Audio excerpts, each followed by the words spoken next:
We have a mention of long fingers. We did. Recycling a lot of the same ideas from Fourth Wing, but then just not putting the dragons in. And you know what? The font, it's almost papyrus. Maybe that's what it is. You want to go farther down the conspiracy hole?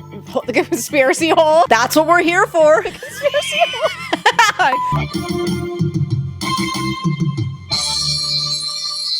Welcome to the Besties in the Books podcast. I'm Liz. And I'm Ashley. And today we are going to be doing a bit of a conspiracy theory deep dive into this dystopian, air quotes, major, military romantasy book that seems to be taking the book world by storm. A silver storm, if you will. It is. Silver Elite by Dani Francis?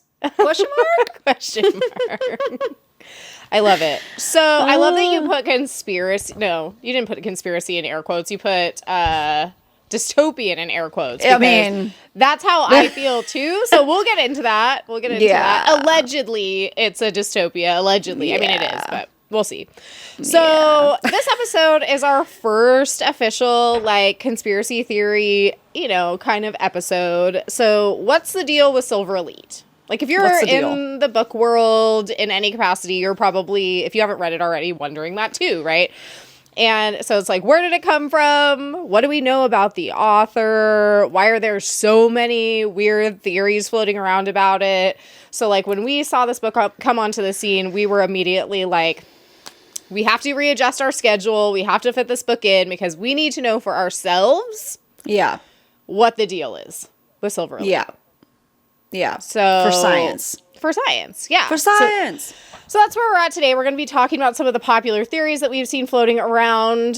Bookstagram, Book Talk. We will be doing our typical reaction style video. So we will be talking about plots we liked. The plot we liked. We'll be talking all about tropes we liked, tropes we didn't like, characters, if it's worth reading the next one, etc.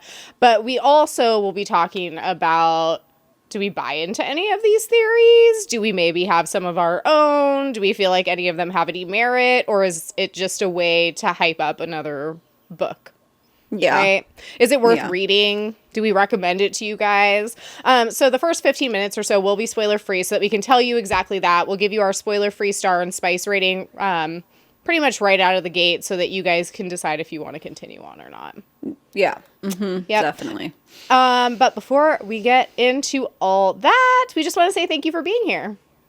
Thank you guys so much for being here. Happy Tuesday or whatever day you're popping this into your ear. We appreciate you guys. Make sure to like, follow, and subscribe. We're at Besties in the Books podcast everywhere you like to listen to your favorite podcasts, including YouTube, also on Instagram and TikTok, where you can find out what we're reading, kind of what books are coming up next down the pipeline for us, so you can prepare yourselves.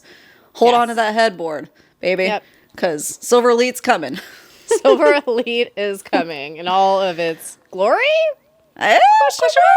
We'll talk about it. So, okay, let's just kick off today's episode with a fave and fail, but we're going to do Dystopia edition. And not dystopia, air quotes, but real dystopia.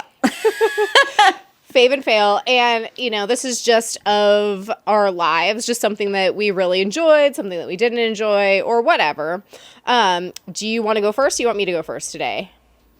Shoot your shot. Go, boo. Okay. I don't know if I talked about this before on here or not, but if I haven't, then here you go. And if I have, here you go again. Because, no, I'm not sorry. I feel like if you're not watching this show, there's only one season, okay? If you're not watching Fallout, you have to watch Fallout.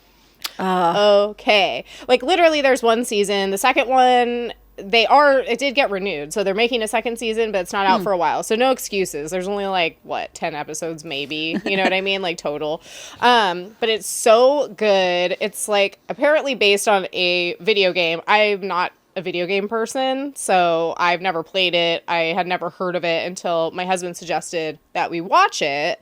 And as far as dystopian media goes, TV, movies, whatever, in my opinion, it's one of the best I've ever seen. The plot is so good. and unique and just super interesting. And the music's great. It's shot really well. If you guys are on the Walton Goggins train, as I have been on since, I don't know, I think I figured this out the other day. I've liked him since I watched Justified, which was a long time ago. So if you guys love him, he plays a great character in the show. So yeah, that is my favorite. He was in some good like rom-coms like about 10 years ago. I think when he was coming up onto the scene. Yeah, I have to go like back through his like movie, because I feel IMDb. like my majority of experiences with good old Walton have been on TV shows. So it's like, you know, obviously The Righteous Gemstones. Yeah. He's great in that. And then, in Fallout, in Justified. Recently, he's been in White Lotus and seems to be getting a lot of attention for that. But I haven't watched the new season of White Lotus yet, so I'm not sure.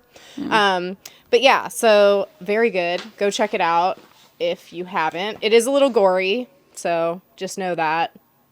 But hey. Not scary, just gory, so. Yeah. And then my fail that I actually decided to do for this was that I have never read Divergent, and I've never read Maze Runner. Yeah. Like, literally at all. So, someday, I feel like I want to go down those paths, because obviously they have pretty strong fandoms as well. But yeah, I have the books. Did I ever read them? No, not yet. But I did watch the movies.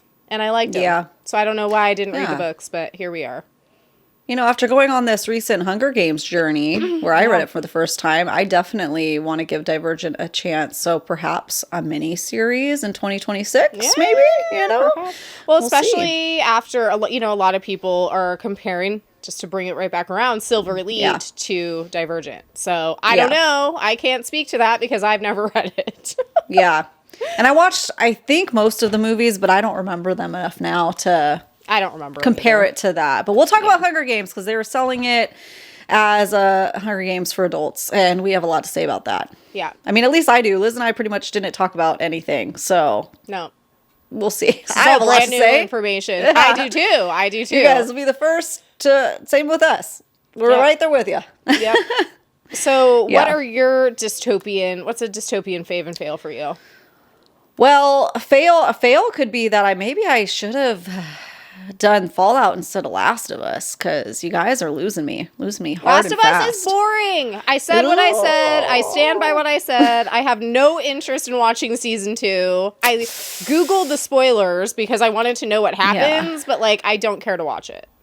It's losing me too. The fact that I started watching it knowing the major spoiler for season 2 and it didn't stop me from watching it makes me feel like maybe I won't care. You know what I mean? Does that make sense? Yeah. So, hey, well, and also I loved The Walking Dead until it got super repetitive, and it feels kind of like this could easily be where Walking Dead picked up at, and I would not keep watching it. It's just the same blah, blah, blah, blah, blah story. So, like I get I would have probably liked it better had I not seen like 7 seasons of that. But my actual fail, I was going to say before that, is I still haven't watched season 2 of Severance. So. Oh, I still haven't started Severance. So yeah, so there you go.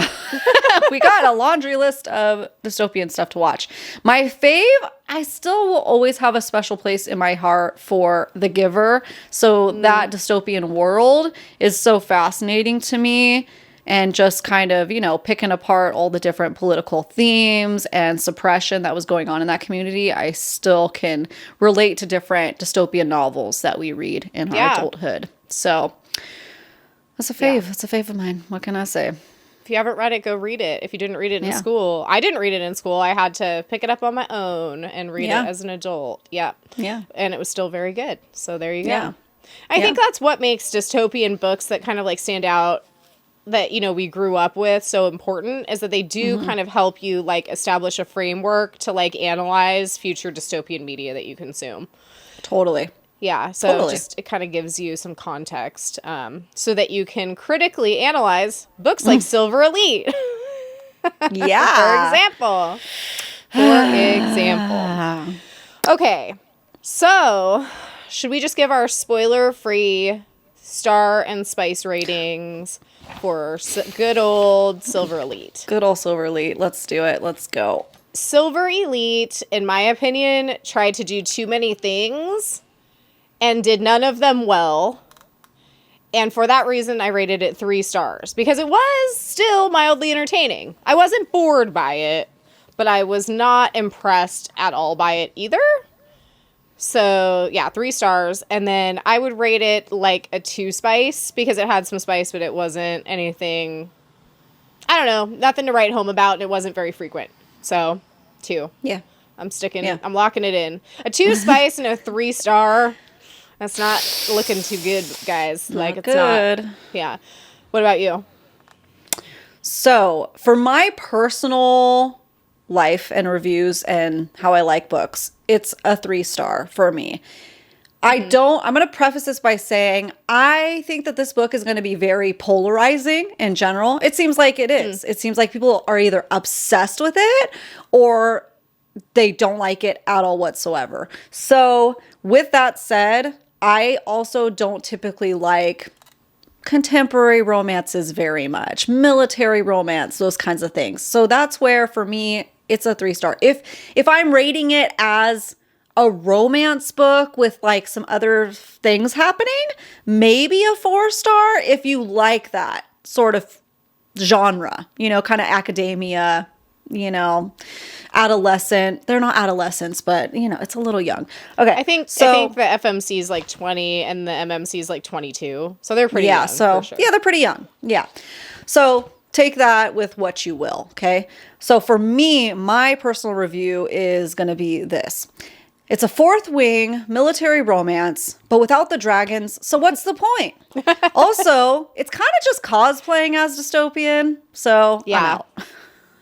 That's what I'm saying. Yeah. I felt like it was cosplaying as everything. It was like, is this really a romance? Okay, maybe. Is this really dystopian? Not really. Is this really fantasy? Kinda. Like, is it sci-fi? Yeah. Maybe. Like, you know what I mean? I'm like, I don't know. It tried to be too many things, like you said. It tried to be too many things. And there are some authors, I feel like, that can be multiple things.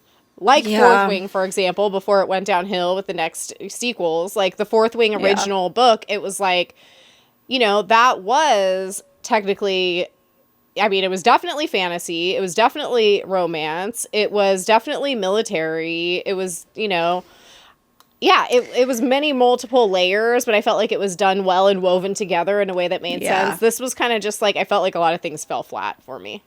Yes. Yeah. Agreed. Yeah. I needed more. Agreed. I was so, based off of that, who do you think this would be good for?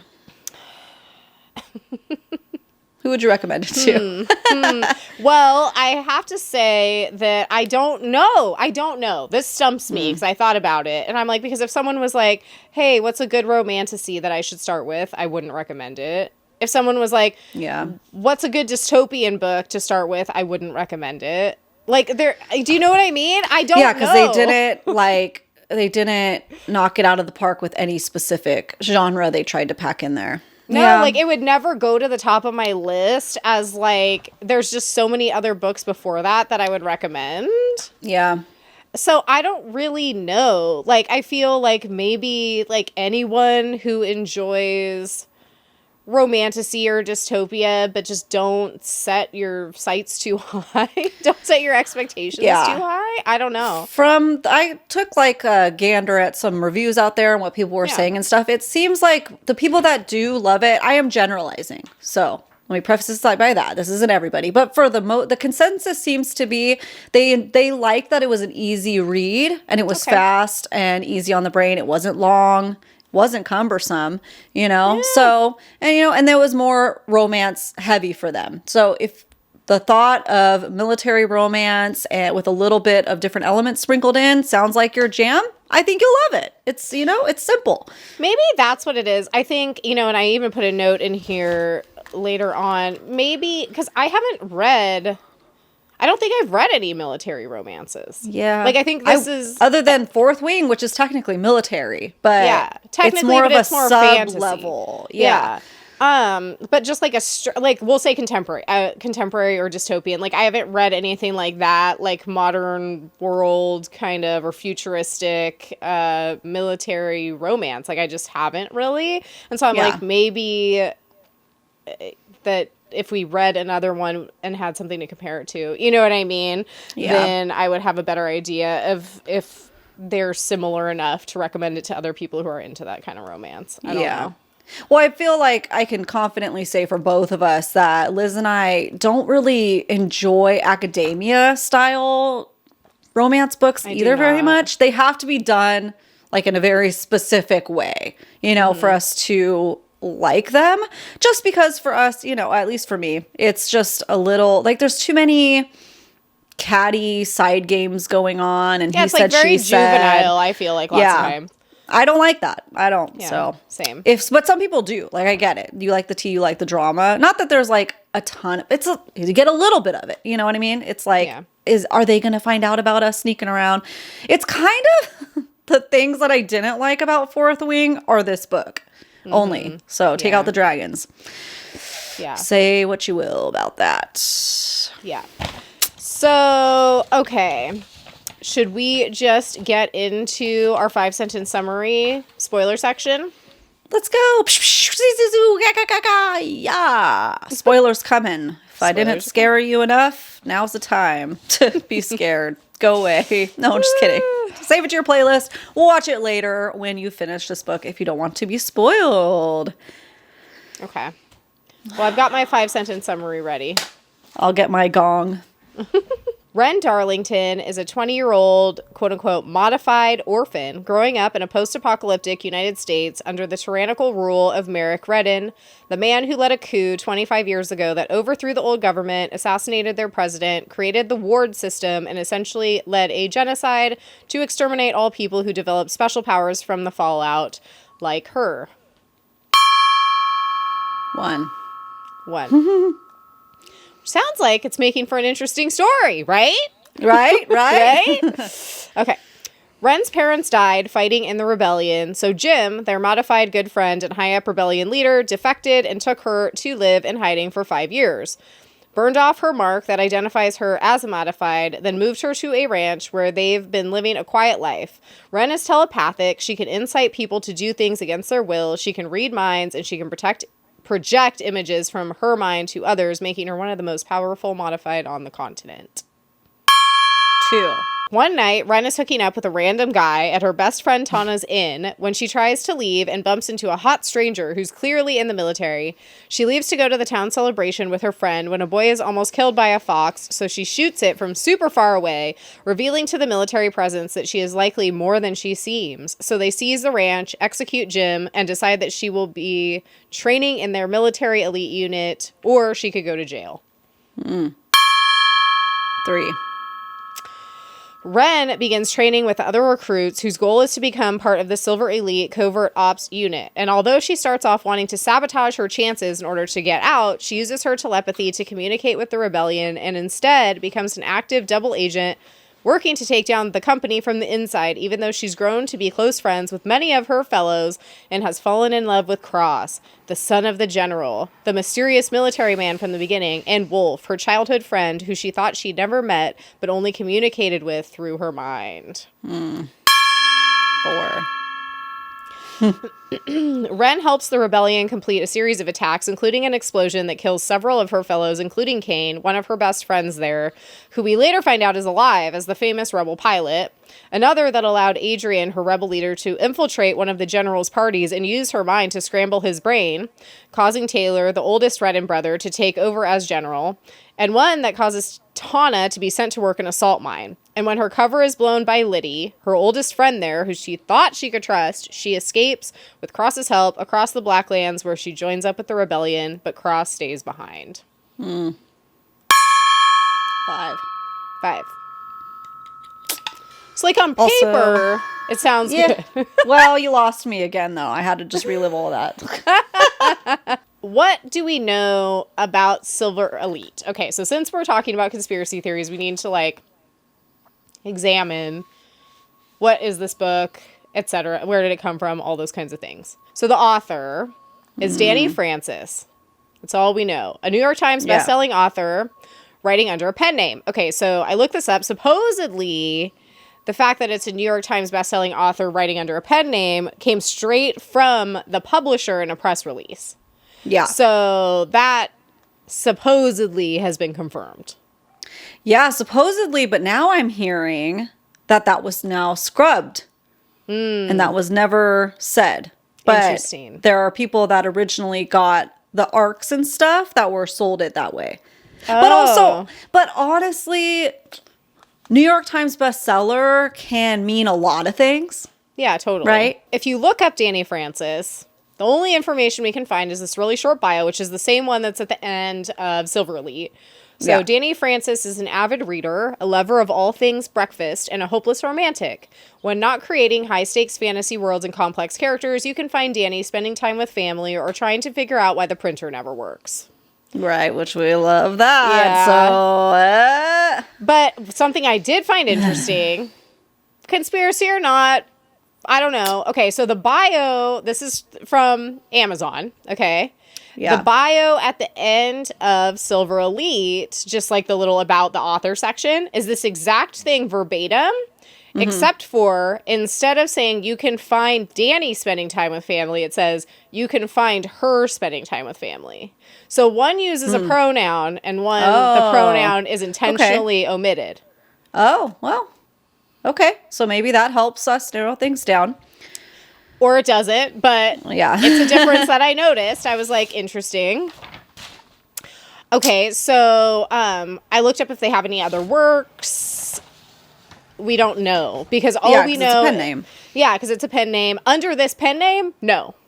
Right. So, because I know obviously a lot of authors will have, a pen name, pseudonym, and then they will write a whole bunch of books under that name or whatever because they do different genres. So far, this is the only one. Yeah. That is in existence for this particular author.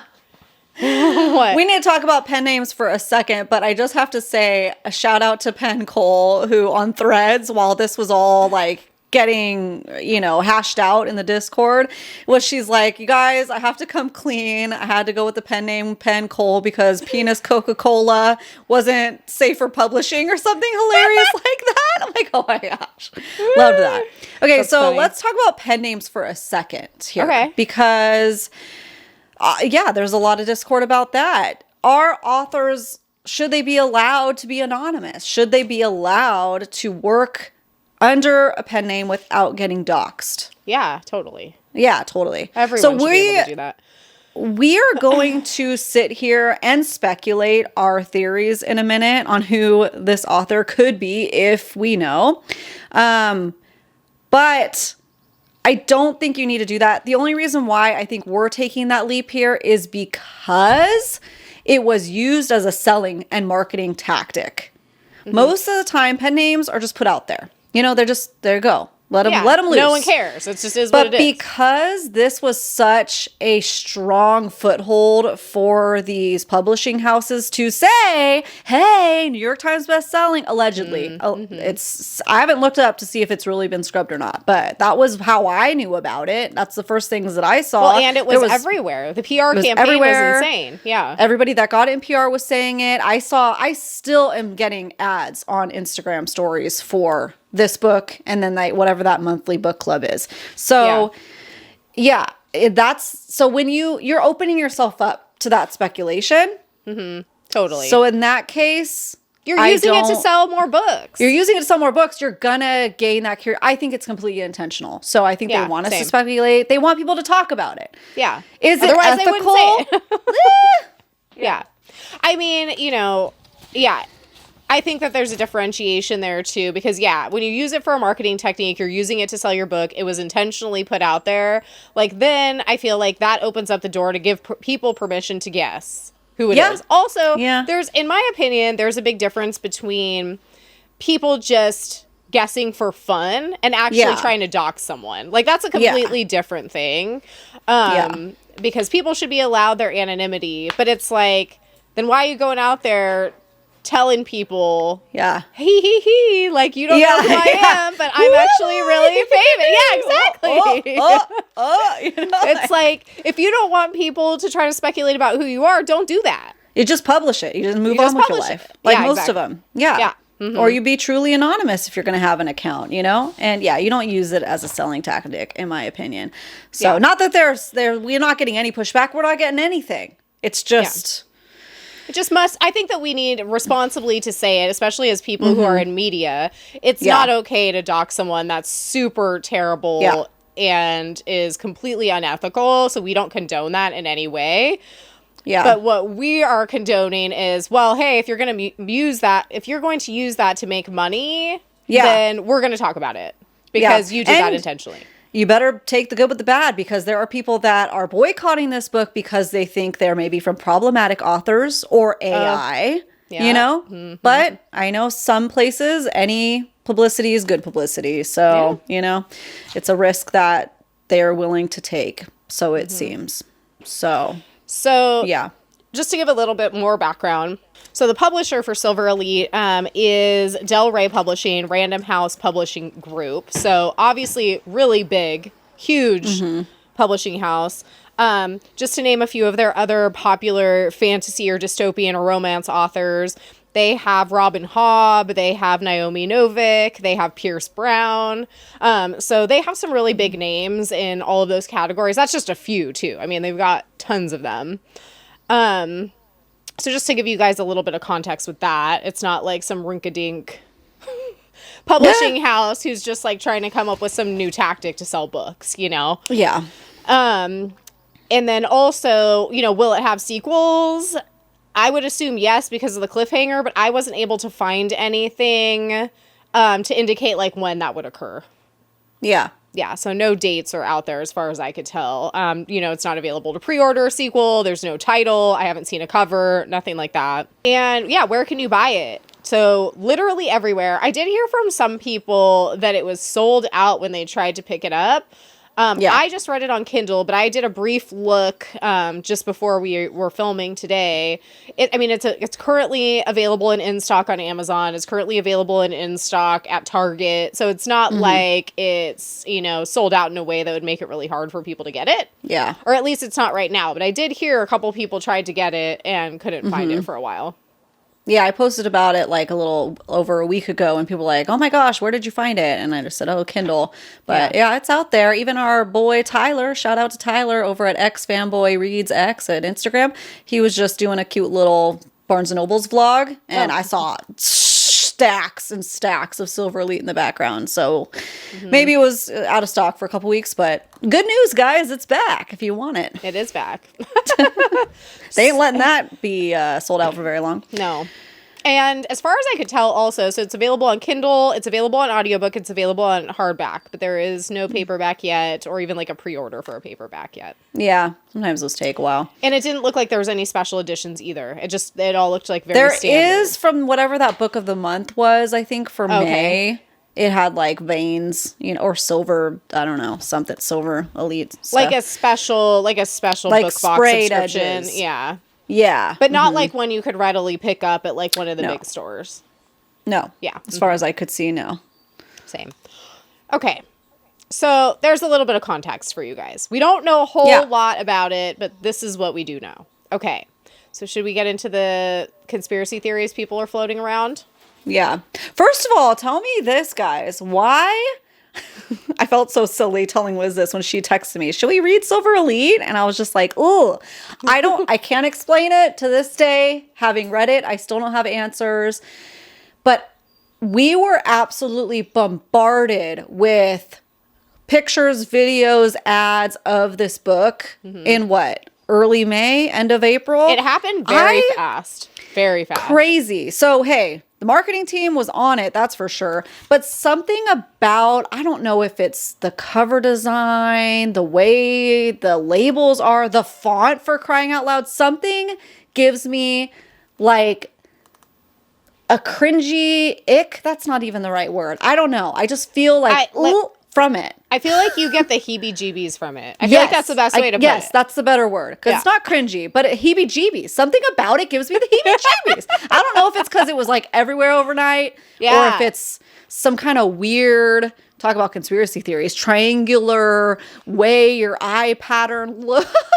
But something about it does something to me that I won't be buying a trophy, that's for sure, because the book gives me the heebie-jeebies. I don't know what. That's so weird, and I understand that. But if you happen to feel the same way as me, please let me know that I'm not alone. Because Liz is like, I am not having that response. I'm not. Well, especially because I feel like the cover was just very like basic. If anything, I feel like it was almost like underwhelming to me.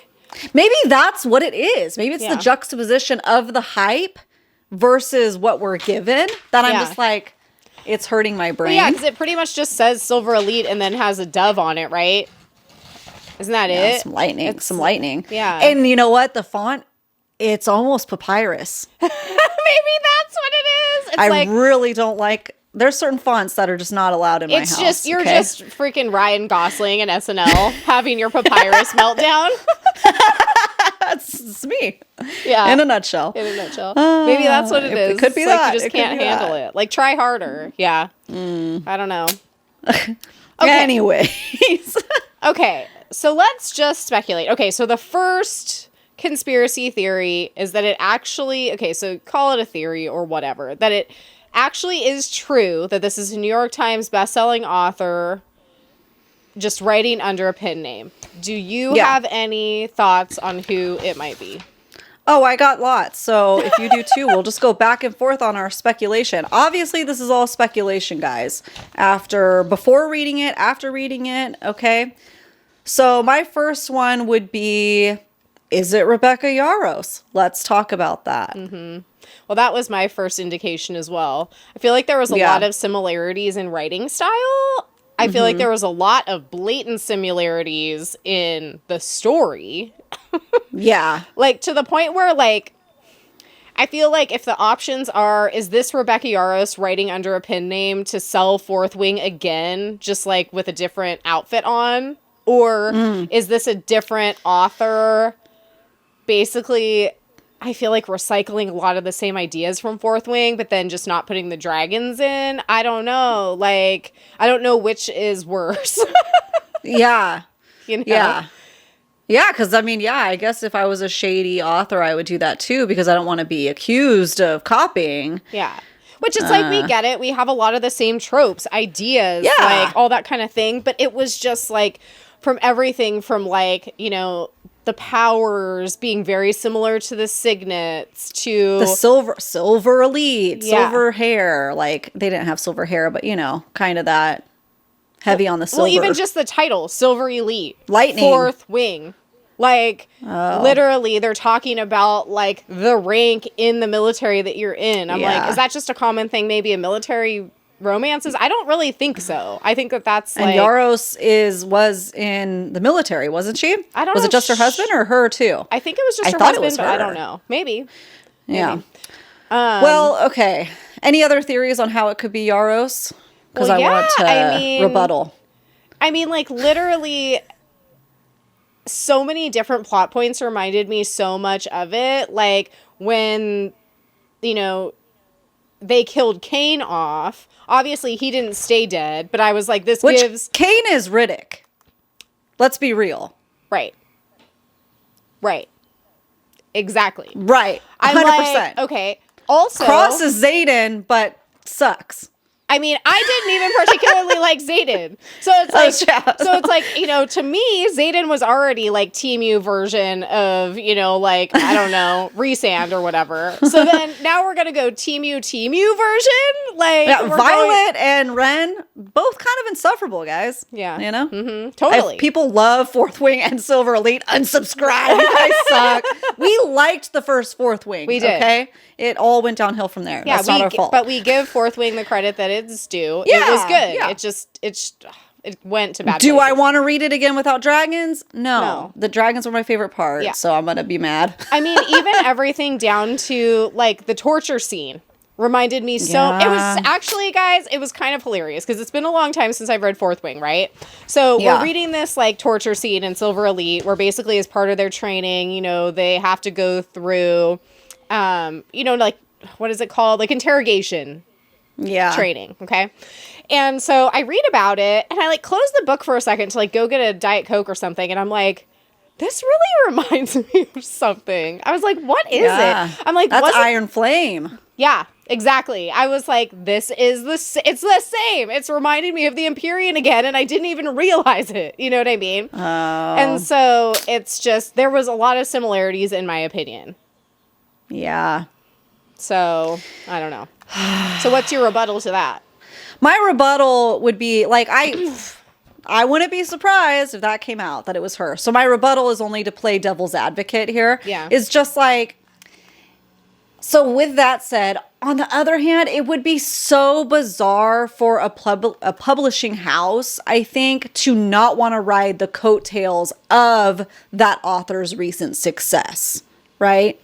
Of Rebecca Yarros's success. However, the other devil in the room with us is going to say, but she still pumps out romance novels that don't get any traction. You know, maybe they do in the romance community, so I don't want to say any, but like at large, as much as Silver Elite and Fourth Wing has done. Yeah, totally. So it might behoove her to dip her toes in there, you know, without still publishing her romance under the same Rebecca Yarros name and doing a different name. Well, and what's better than one franchise that makes millions of dollars? Two franchises that make millions of dollars. And if she came out with it as that, people would be like, this is literally Fourth Wing, though. Yeah.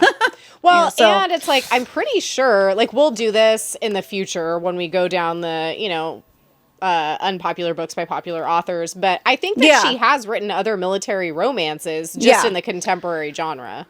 Yeah, I mean, maybe we'll have more answers when we read that one, guys. So definitely subscribe because we'll be doing that in the fall. It's like literally the same. Oh, I can't get out of this place.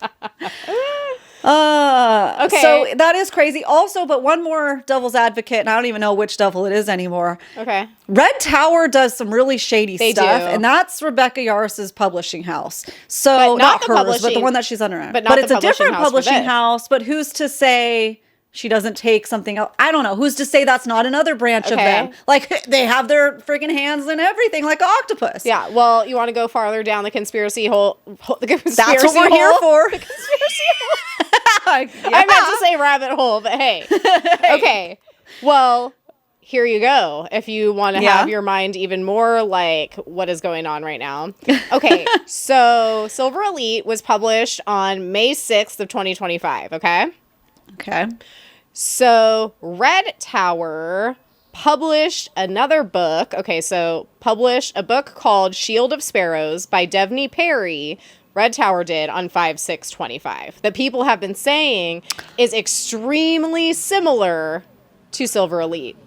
Oh, that's the one that everybody's trying to like say, read this instead. Why is everybody talking about Silver Elite? Came out on the same day and Red Tower published it. Well, crap. We're going to have to read that one, too. I'm reading all of these against my will, guys. Like, I have so many other... That's the frustrating part, I think, after reading this, is there's so many other good books that I could be reading. Sorry. Well, I know people... There are people that love it, so I'm not trying to, like, say anything about you guys. Everybody can like what they like, but... Yeah. We clearly don't. Well, yeah, so I thought that was really interesting, too, because I was seeing Shield of Sparrows floating around everywhere, and I've been seeing tons of people talking about how similar it is to Silver Elite. And I was like, I wonder when that came out. And I was like, oh, it came out on the same day. See, I'm getting that heebie-jeebie feeling again. Like, it makes me kind of sick, but it's all speculation, so I don't know. It might mean nothing. It might literally mean nothing. Okay, do you have any more theories on who... Yeah, I do, but if you have one, go ahead. Okay, so this is just a crazy wingnut theory that has absolutely no substantiation in reality whatsoever, but it's just vibes. It's just vibes and like a feeling I have. Yeah. Okay, so from time to time when I was reading this, I felt like the spice was pretty cumbersome and didn't feel very organic to me and was like... the best way I could describe it is cringy, but it wasn't even really cringy. It was just kind of like, okay, like, I don't know, very, almost like robotic, I guess would be a good way to describe it. It was robotic. Yeah. Yes. It was very like, someone told you what a spicy scene should sound like, so then, like, you pulled out the thesaurus and tried to replicate it. That's how it felt. Yeah. So my wingnut theory is that it was actually a male author, so like an author that identifies as a male, writing under a pseudonym to be accepted by the romantasy community. And so I don't know who that might be, but that's it. Yeah. I could see that. Yeah. I could see that. It gives those vibes. I don't know. For some reason, Cross just does not strike me as a, you know, as we say in the community, a man written by a woman. He didn't seem like that to me. Yeah. And we'll talk, definitely. I got some stuff to say about least favorite, most favorite characters with that guy. But yes, all of the men, including Cross, to me, feel like what men think women like. Exactly. So, and then same thing with the women. They are all very catty to each other and superficial, and I didn't like anybody. So yeah. And like with Liddy coming in during that like final act and just completely betraying her, I was like, I don't know. It just seems fishy to me. None of the relationships were that like in depth. Like even the best friend that she communicates with, I don't know, she disappears all the time. Even the relationship with Wolf, it just seemed superficial to me. Yeah. So I agree. Either it's a writing problem or it's a man. Yeah, I love that. It's like writing problem or man. Yeah, you know which one is it? Which one is it? Yeah, and it's like, you know, obviously we don't want to generalize over here and be like men write this way and women write this way, because that's obviously really problematic. But it just doesn't, like I said, it doesn't read like a MMC written by a woman. Like it just it didn't feel that way. Yeah. All right, my next one, it would be, let's say, generally speaking, it's an author that has been deemed problematic / canceled. So is it a J.K. Rowling, you know, or any of the other slew of people? It is possible, sure, because J.K. Rowling herself has published under a different pen name. Robert Galbraith is one. And seeing how fantasy, romance, dystopian, specifically as genres right now, are so popular. I could see that happening. Writing style, I can only compare it obviously to Harry Potter, so I don't feel that it's that way at all. No. But I don't know, you know, it could be anybody like that. Because why else, if you're that big of a best-selling author, I mean, we've listed a lot of reasons right now why they might do that, but being problematic or canceled could be one of them. Yeah. So, absolutely. Yeah.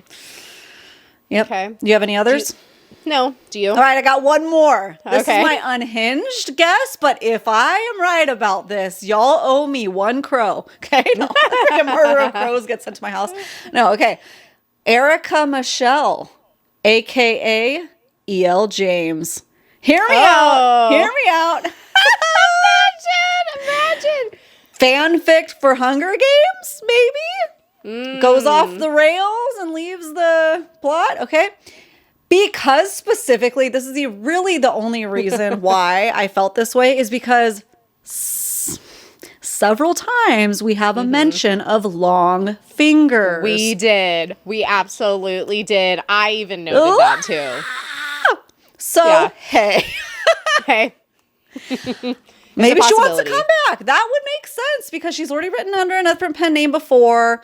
It did kind of feel like her writing style at times, but like maybe with different characters. So MMC that I don't really like. Hello, Christian Grey. You know, immature people. Anything is possible. Anything can happen. So true. Oh my gosh. Yep. I did notice the long fingers thing though, for sure.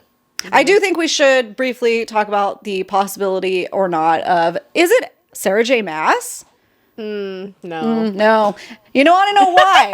Okay. Obviously, we love her around here, but we will critique her too as well. But this lady got us recently to thoroughly enjoy and 5-star a 350-page Catwoman story. So if she could do that, she would have done a lot more with this. The world building and character development are not her level whatsoever. There's no way. There's no way. There's just no way. Unless she was like, I'm tired. I just want to write something real quick that's like kind of okay. And they were like, sure, all right. And this is what she came up with. And then if it is her, you guys, we would never know. She would never admit to it. No. It's never coming out. But because of the fact that she did have that Catwoman book that gained way less popularity than any of her other books, didn't try to hide that she was the one that wrote that, I feel like this could not be her. Yeah. No. I think she has her hands full too. Yeah. With all hopefully, because I mean, she better now. For us. If she didn't, after seeing all of our conspiracies, she does now. She's like, oh crap, got to tie all those ends. Yeah. Yikes. I didn't mean any of it. I know, right? I was just making it up as I went. Yeah. Okay. So, all right. So we've covered is this just a pen name for a popular author theory? Okay. So the second theory that's been floating around is that this actually isn't written by a person at all, but it's just written as an AI experiment to see if we'll all fall for it. Which I could 100% see as a possibility. Especially now when you're talking about that, is it called Shield and Sparrows? Yeah. Red Tower book that was released on the same day. Then that really feels like this is a publishing house experiment that they're putting on the masses to see what they can get away with. And maybe, what if that's why I feel this way? Mm-hmm. Your weird feeling? It is. Yeah. It's kind of like if I told ChatGPT, here's some books, because we know right now that is happening in the publishing world. They are taking authors' books, published or not, wherever they can get their hands on it, and trying to come out with books. So maybe they feel like they finally perfected it. It's going to happen. If not now, it will. At some point, yeah, for sure. And it reads like AI wrote it, in my opinion. And the cover looks like it was AI. Yeah. With the fucking papyrus.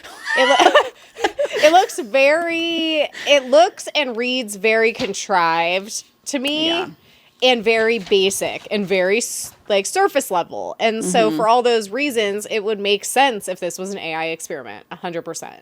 Yeah. And then we're just going to market the crap out of it and see if we because can a person can't.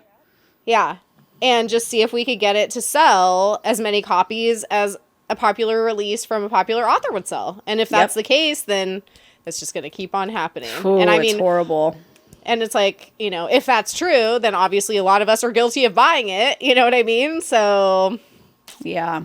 Hey, can I ask GPT? Hey, was this? Yeah, my buddy ChatGPI made it. Oh my God! Has anybody asked? Has anybody asked ChatGPT?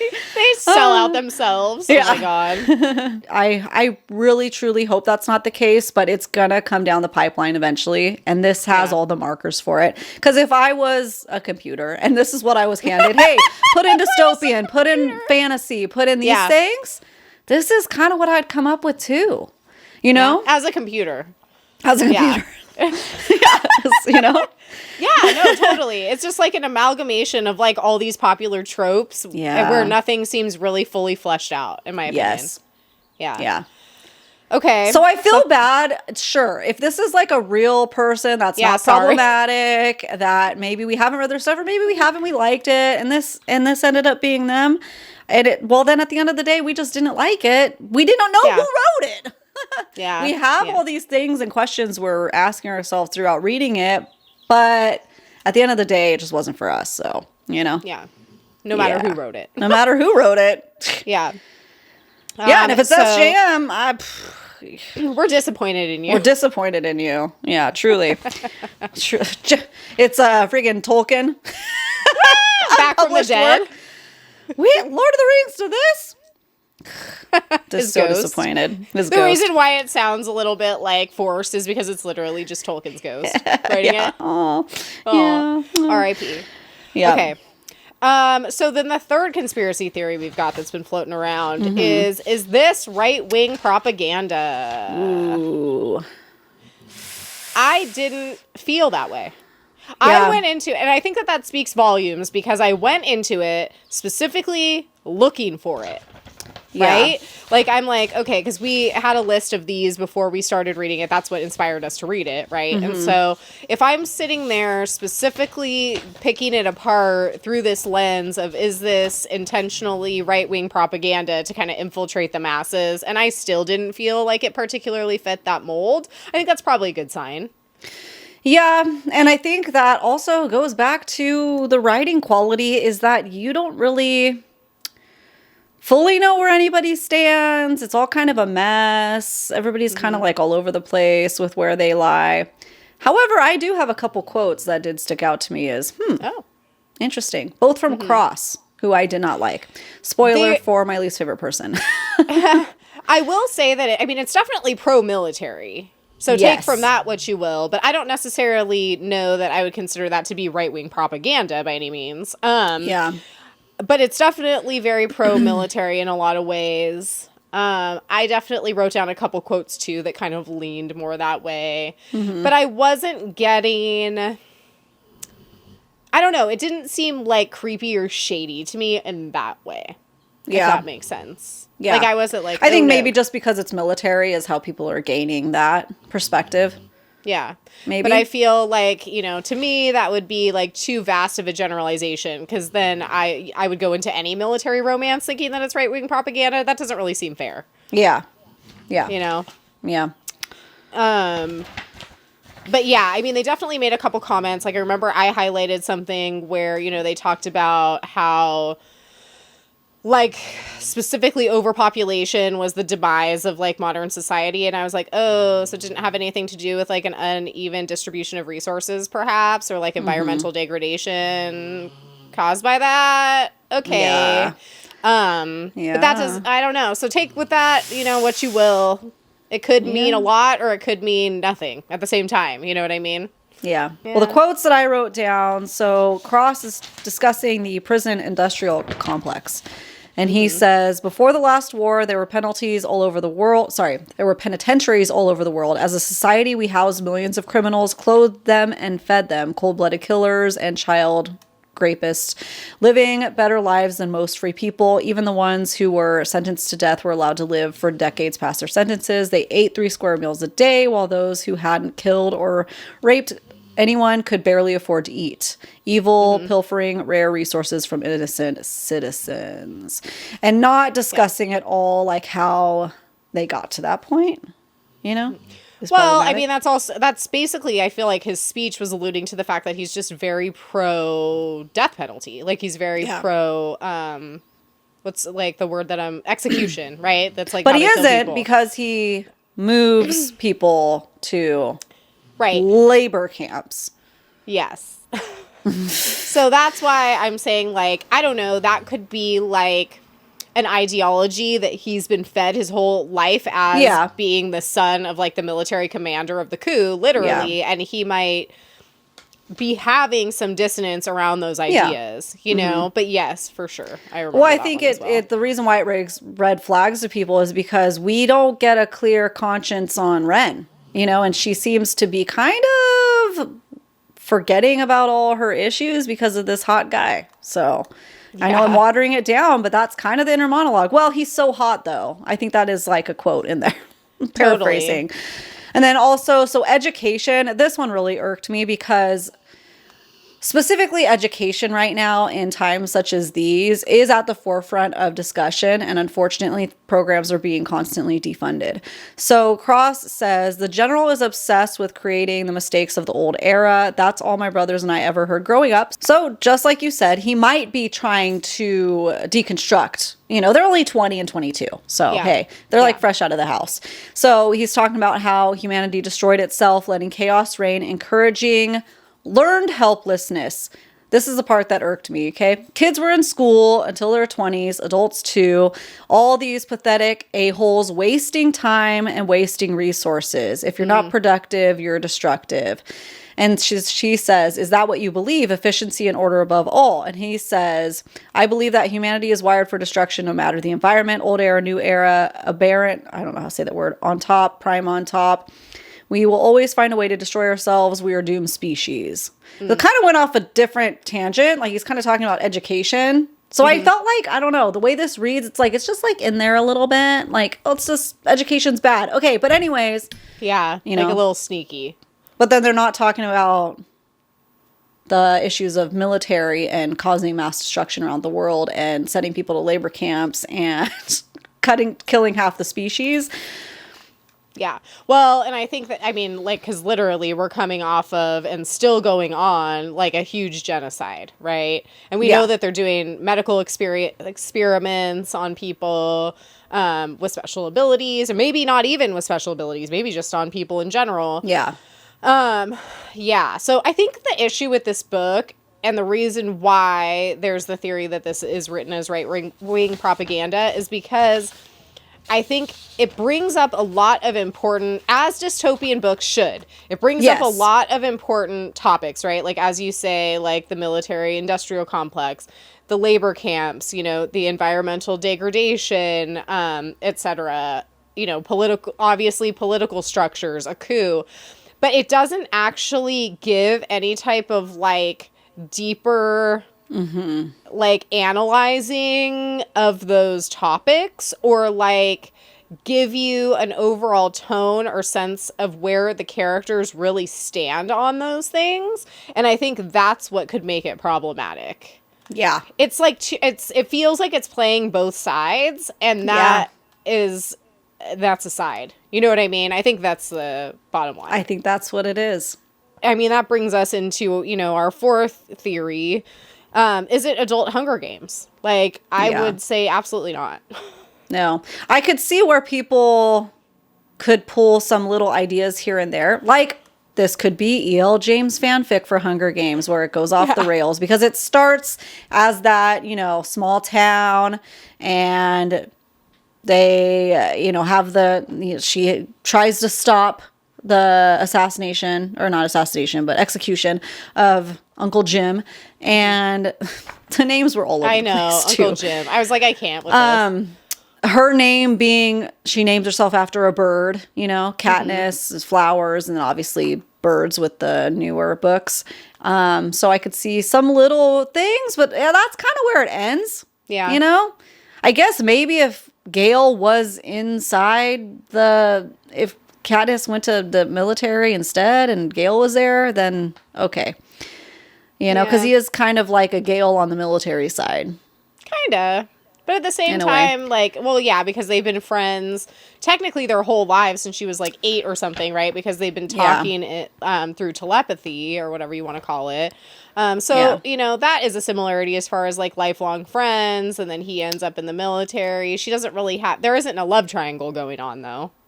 Yeah. Well, hey, here's this for advertising. I don't like when a publishing house or authors try to sell their books themselves by comparing it to other books. So no, New York Times bestseller, pen name, just like Hunger Games and Katniss for adults. It's like, well, you don't need that. Because Hunger Games is for adults. Yeah, and totally. Any age group can glean different information and insight into a dystopian world from these books. So it's a complete disservice, and it belittles Hunger Games, I think, by selling it that way. Because all that's telling me is, well, this is going to have smut in it. So I guess that's good to know, but I don't know. You know what I mean? Yeah, I would not read this, even if I hadn't heard anything about that. I would never read this and then describe this book as like, oh, it was like Hunger Games. That would never even like cross my mind.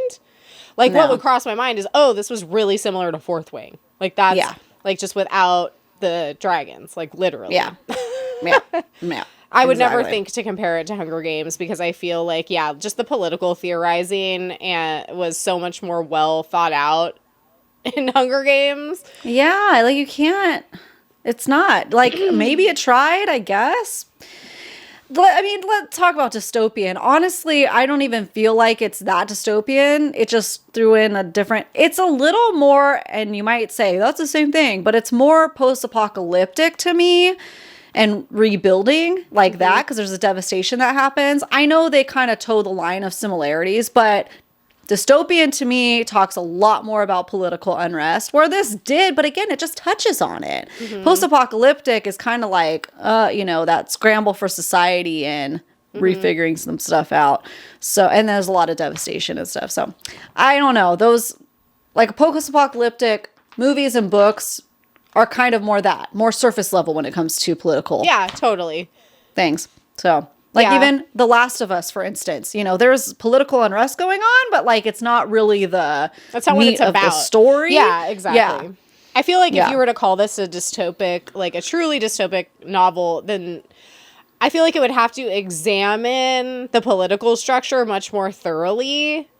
So that, like I said, even if we're not really clear on who the bad guys and who the good guys are, we can formulate our own opinions because we understand enough about the world and like the politics happening. And we can't even do that. It's like too surface we don't even know. Yeah, we can't even tell you if it's right wing or left wing, what political spectrum it's on. Yeah. Because it's trying to fit too much in. So I agree. All right, well, we're an hour into it. So should we get into our personal thoughts in case they weren't clear yet? Yeah. Okay, so what were 3 tropes you loved? Well, I'll give them something. Okay. I like telepathy, and is that the right word? Telepathy. There we go. Telepathy, yeah.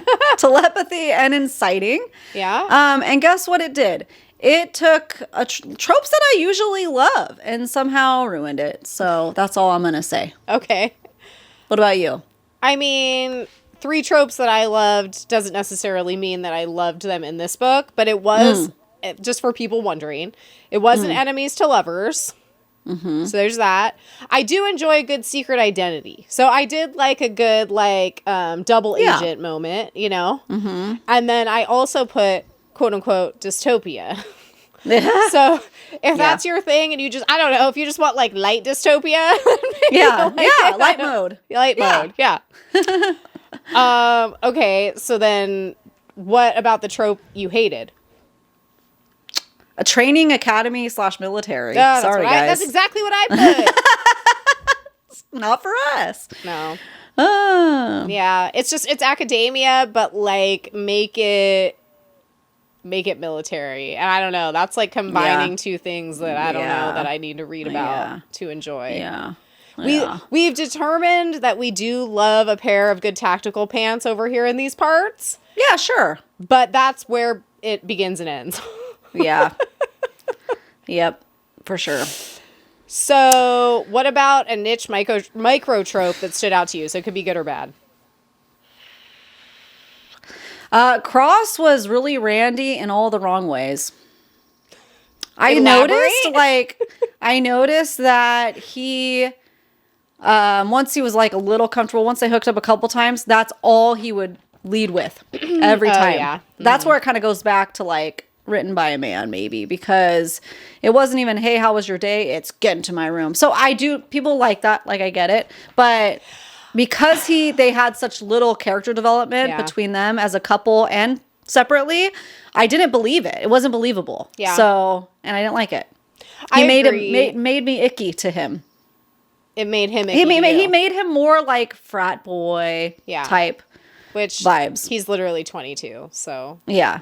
Well, that tracks for sure. I think that like the whole like pushy, like stop talking, just let's do it all the time, like vibe. I do like that vibe in the right context. But it was not. It was like very weird and out of place, and just seemed kind of like, okay, I don't know. Yeah, it seemed very surface level again.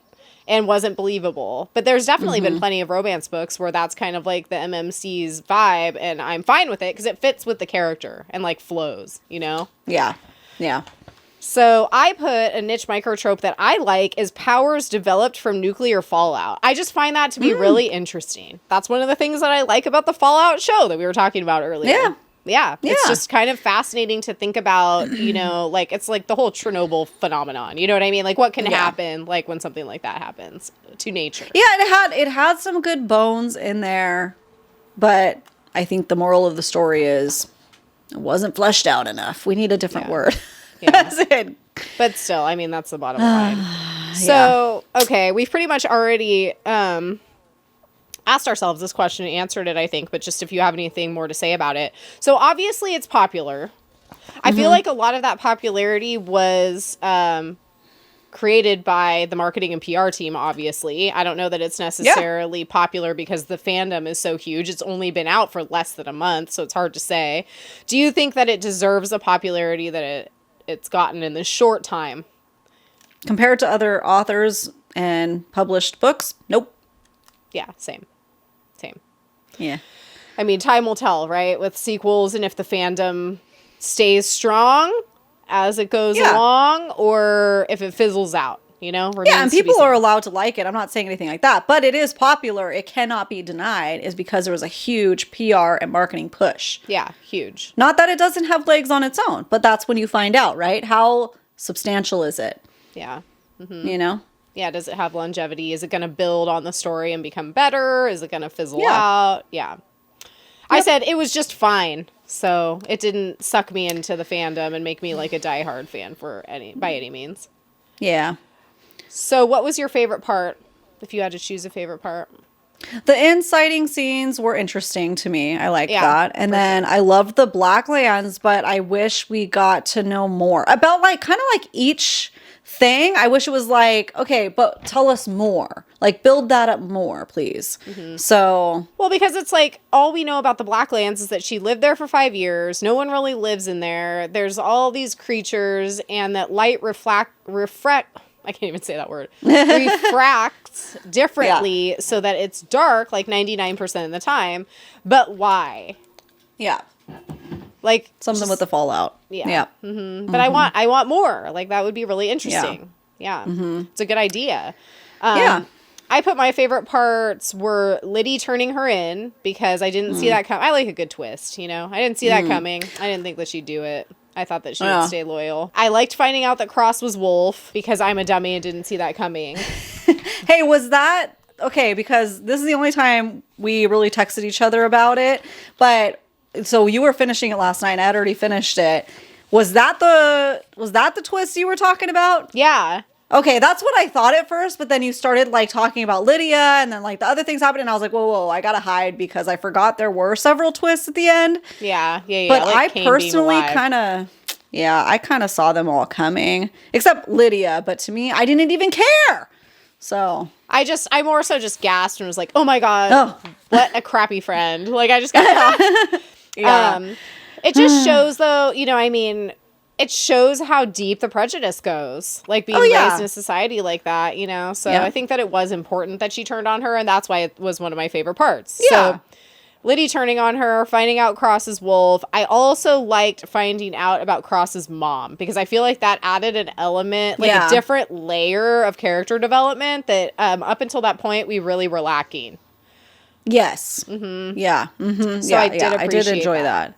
It did humanize him more so, for sure. Well, it humanized him more, but it also just showed that, you know, things aren't black and white at all. Like, is his mom schizophrenic, or is she modified? Like, we don't know. Or did she have her brain jumbled up just like her dad just did, his dad? So those are things, those little moments are what makes me say, hey, if they have a second book come out, we can confirm it's not AI, and the fandom reads it and loves it and thinks that it's worth it, if you were like us and kind of felt like it was surface level, then I would give it a chance. Because this is the opposite of the Fourth Wing situation, where Fourth Wing, it's kind of like, I don't know if I could keep going, because it was up high and then it came down low. It can get better from a 3-star. Totally. It can. Especially because it's only, 400 pages? Yeah, it was like 500. Yeah, it wasn't too crazy. So it definitely has some potential if they iron them out. But then I feel like if you have this much popularity and the majority seems to be enjoying it, what do you need to change? You know? Yeah. So what about your least favorite part? Oh, anything with Ren and Cross together. The whole thing, the whole book. I didn't like them. And so that's why when she was talking to Wolf one of the nights, I was like, oh, Cross is Wolf. So, and it's not that it's bad when you can guess it. it just made one of the only major plot twists a bummer for me because I was like, okay. Yeah, see, I didn't see it coming. So it's different for everybody. I feel like sometimes the plot twists, like I was telling Ashley, the plot twists I don't see coming are always the very obvious ones, I think, because it's like my brain almost like ignores it because I'm like, obviously that wouldn't happen. So why do I need to pay attention to that? And I'm like, oh my God, it happened, you know? Yeah. Well, they are so different from what we know too. So I can see the disconnect. I did not see Kane actually working for the Resistance or whatever they're called, the rebels. So I'm glad he's alive. Cool. But I was just like, oh, okay, fake out death. Great. You know? Yeah. I definitely What was released? Kane dying because he was, like, in my opinion, the only good character. I was like, I'm like, they're going to kill off the one good character. So then when he came back, I was like, sweet. Because in that context where you're playing a double agent, it actually makes sense that you would fake your death and come back. Yeah. Like, it's not just like a fake out death. Yeah. You know, it's different, in my opinion. And then I put for my other least favorite part, the hospital with all the experiments. But that was least favorite because it's just terrible. Like, it's supposed to be bad, you know? Yeah, for sure. Yeah. So then, who was your favorite character? Kane, obviously. Yeah, same. Is the only one I liked. Yeah. So. Me too. Yeah, good old Riddick 2.0. Riddick 2.0, 100,000,000%. That's it. Yep. Who's your least favorite character? Liddy, that backstabbing, you know what. Yeah. Yeah, but to me, that's a survival instinct almost. Yeah, because they only knew each other for a couple months, maybe. So, like, I could see that happening. Yeah. You know? I didn't like Cross. He gave me the ick. Yeah, he gave me the ick. So did Zayden, though. Zayden gave me the icks, too. Yeah. He didn't give me the ick enough to win my least favorite character, but he did definitely, like I said, he's no book boyfriend material. That's for sure. Okay, so yeah, I do have that quote from earlier. I did find it. The general claims that prior to the last war, overpopulation was a serious problem. We wouldn't have gotten to that dire point to global conflict to 7 continents devastated, 4 of them raised or underwater, if it weren't for all of the people battling over dwindling resources. So to me, what that says is, okay, battling over dwindling resources. Why were there dwindling resources? Yeah. You know what I mean? It's just a very, very surface level, like, not in-depth enough analysis of, like, why we would be in that position. Yeah. Although Ren does go on to say that the sad part is that the coup wouldn't have been successful if there weren't hordes of people who already agreed with the general. Yeah. So, obviously, it's not like he just had these ideas and then just came to power on his own. There were a lot of people supporting his theories, for sure. Yeah. So, yeah, that was the quote that I was talking about earlier. Do you have any other quotes that you wanted to bring up? Nothing else that I haven't already said. How was the spice? I just put cringe. Cringe and robotic is how I felt. Yeah, it was just meh because I didn't like them together. So. Yeah, it felt very, like, forced. Yeah. Okay, so then here's the big question. So when the sequel comes out, because we're assuming there will be one, even though it hasn't been officially announced yet, will you read it? Right now, it's a no.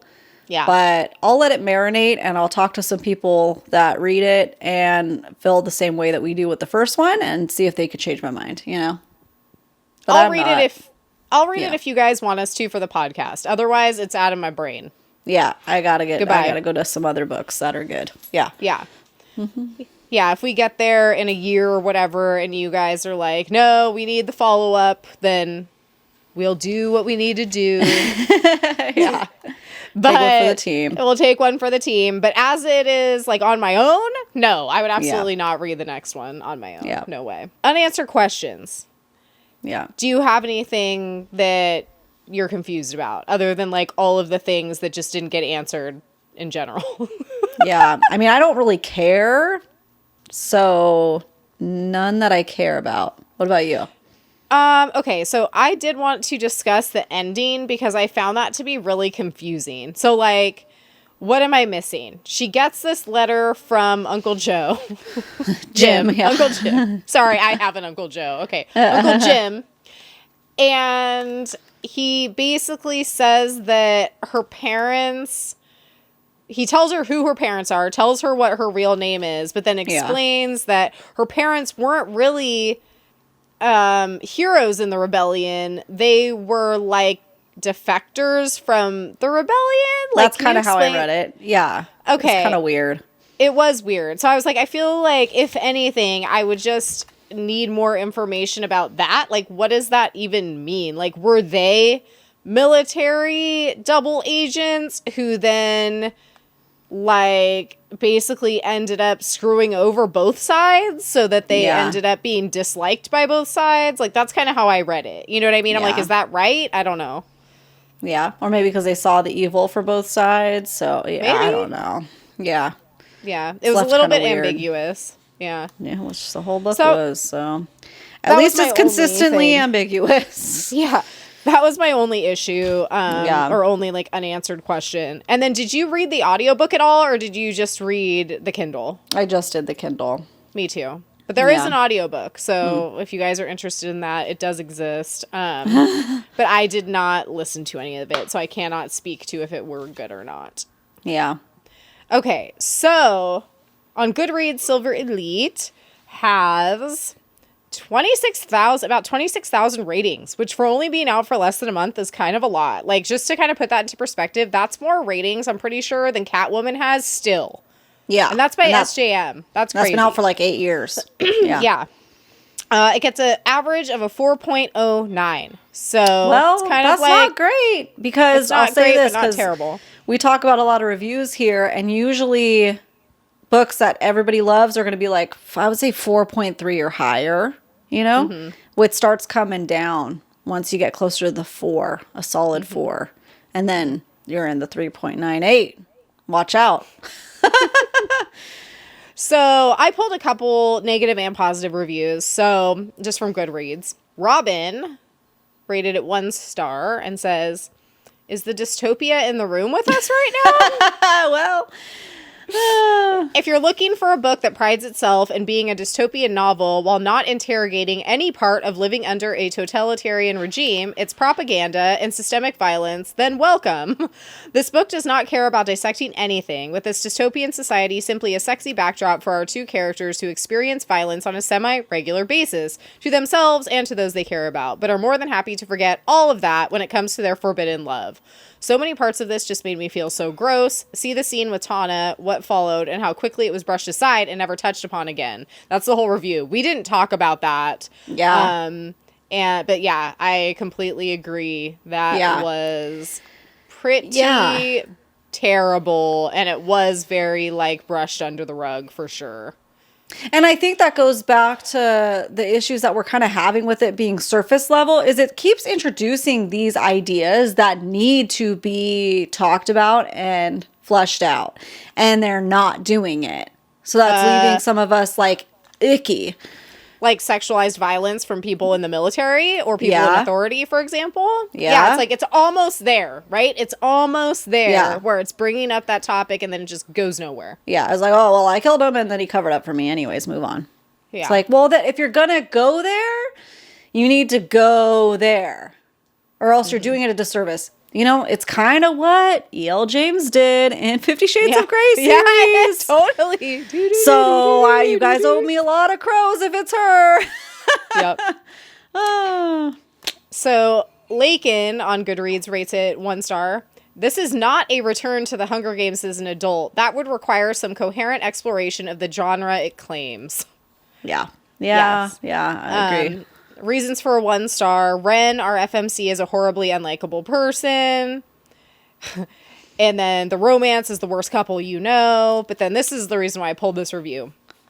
Cinder blocks and exposed pipes do not a dystopia make. Silver Elite does the same thing I take issue with in many recent romances he hits. The potentially interesting dystopian and sci-fi elements are an afterthought. They're only developed and utilized insofar as is necessary to put the FMC and love interest into tropey scenarios in the vein of playing Barbies as a kid and trying to make the Barbies kiss. I was truly intrigued by the promise of a dystopian world with an oppressive regime and an FMC with hidden abilities infiltrating the regime's elite military squad. However, the author was clearly not interested interested in the political commentary that is inherent to the genre. For example, Wren notes that the company is a quote-unquote military machine, but its leader, the general, quote, has no need for politics or superfluous job titles. This is just a bunch of hand-waving to avoid the inherent politics of the world, partly because I think if the politics were explored at all, it would be clearer that this is an unintentional villain origin story. And I thought that was interesting. Yeah. Yep. So people seem to have similar issues with it as what we have with it. Yeah. At the end of the day. Yeah. Yeah. So the 5 stars, we'll end on a good note. Yeah. 5 stars from Emma. She says, Divergent meets Fourth Wing without the dragons, and the FMC is not a weakling. She's an absolute badass who has to pretend she's not so that her enemies don't suspect her while she's training with them to become one of their elites. Did I mention her super hot captain is the son of the enemy general? Literally everything your dystopian heart has been craving since the 2010s, but with better spice. Yeah. Okay. I don't agree, but hey. Good for you. So Naz, she gives it 5 stars. Okay, what to say? What to say other than this book was one of the best dystopian reads I've had in a long time. Dare I say it's officially my top read of 2025. I loved everything about it. The characters, the plot, the pacing, and obviously the dystopian vibes. I lost sleep over this book and regret nothing. And then she kind of goes on and on to explain.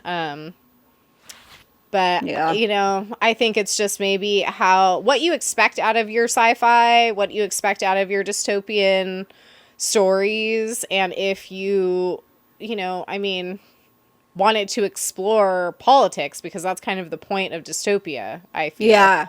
Yeah. Agreed. Or if you just want a post-apocalyptic story, which I think that there is a differentiation there, you know? Yeah.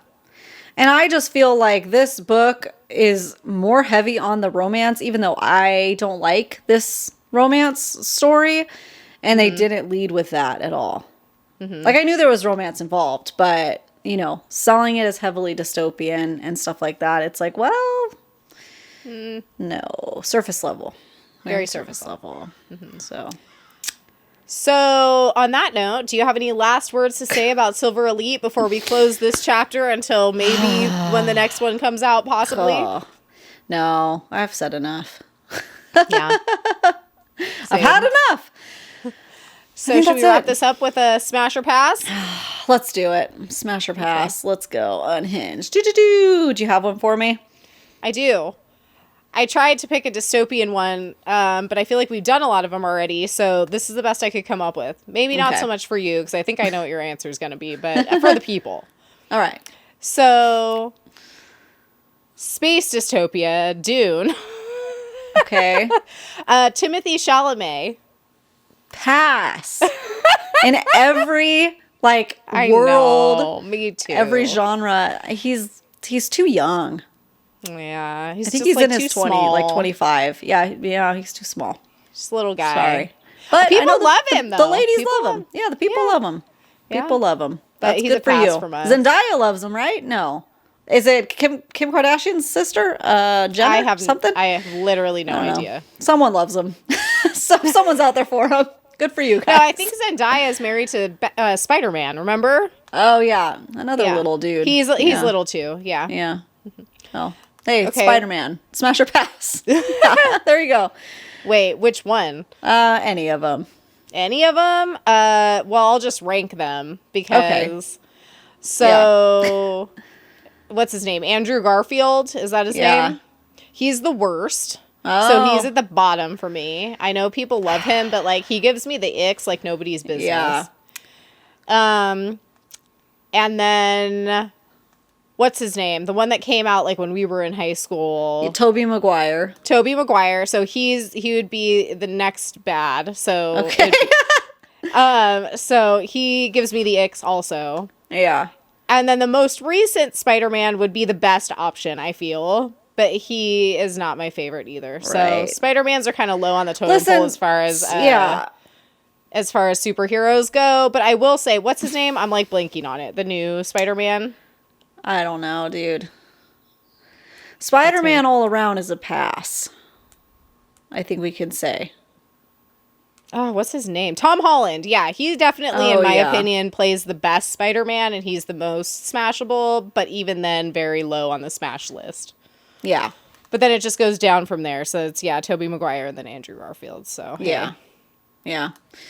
What about you? What's your ranking system? So that's 3 of them. There's 3 Spider-Mans at this point. Yeah, I mean, there's probably more, but those are like the famous ones.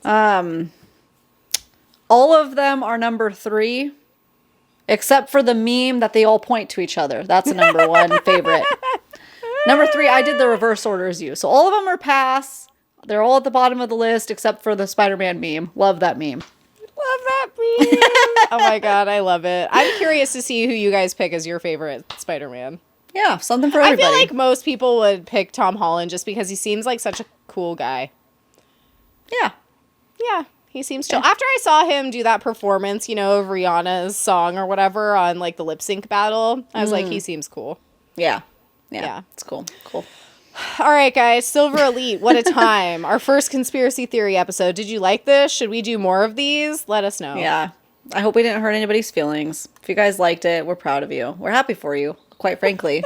We want to be in fandoms. We love the fandoms. We do. But sometimes the fandoms doesn't work out. Yeah. So, hey, I feel like the wind are taken out of my sails here. Oh, you guys, thank you so much for joining us today and listening to kind of our unhinged thoughts and rambles. We had some stuff to say. So if you stuck around, thank you so much. Make sure to like, follow, and subscribe anywhere you like to listen to your favorite podcasts, including YouTube and also over on Instagram and TikTok. We're at Besties in the Books podcast everywhere. And you can also check us out on Fable, the spoiler-free book reading app, book club, buddy read, all those things where we're reading books. You can check us out there at Besties in the Book Club. But you guys, we'll see you next Tuesday. Bye. Bye.